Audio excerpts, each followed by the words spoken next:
BFM Business. Innover pour le commerce, Rodolphe se démarque.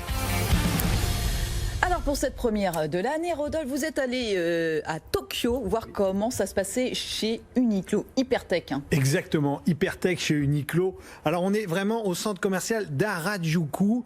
On est Ah oui, je connais très bien. Ah oui, c'est ça, Ouais. exactement. On est à l'ouest de Tokyo. Bien sûr, quand on innove un magasin, on a l'habitude dans cette chronique, c'est un quartier jeune, branché, un peu bobo, et c'est le cas. Donc vous découvrez 2000 m² avec un rez-de-chaussée, un sous-sol.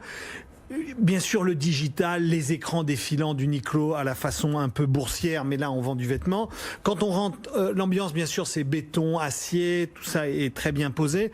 Quand on rentre, on a la collection capsule autour de Billie Eilish, exactement, sur un Takashi Marashumi, je crois, qui est un designer et qui a fait une grande statue de quasiment de 2 mètres de Billie Eilish. Au sous-sol, vous allez retrouver bien sûr la zone de personnalisation. Si vous avez loupé la collection Pokémon, vous pourrez choisir un des 36 Pokémon sur votre t-shirt. Ouf!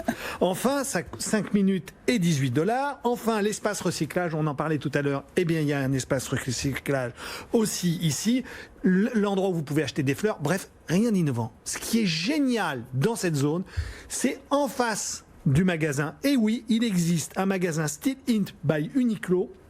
Et là, tenez-vous bien, c'est 240 écrans personnalisés dans lesquels vous découvrez sur chacun de ces écrans un style poussé, soit par des influenceurs, soit par des clients sur les réseaux sociaux, soit par du personnel de chez Uniqlo, et vous choisissez le style sur un des 240 écrans. Donc vous baladez dans ces... Alors vous les voyez ici à l'écran, vous voyez bien, et vous cliquez dessus, et à partir de ce moment-là, vous voyez tout le style qui a fabriqué la personne que vous avez vue sur un de ces 240 écrans. Et bien évidemment, quand vous avez choisi votre style, tenez-vous bien, eh bien, vous avez toute la map sur votre smartphone pour aller choisir les produits dans le magasin qui est en face. Pinterest en live, quoi. Ils vont pas aimer, pardon. Exactement, mais oui, c'est voilà. un peu ça. C'est exactement ça. Et c'est assez incroyable ce qu'ils nous ont monté, nos amis d'Uniqlo, parce que, bien évidemment, ces 240 écrans sont poussés, changés, modifiés à chaque instant. Ça donne un côté hyper dynamique. Allez voir ce magasin Uniqlo au centre commercial d'Harajuku.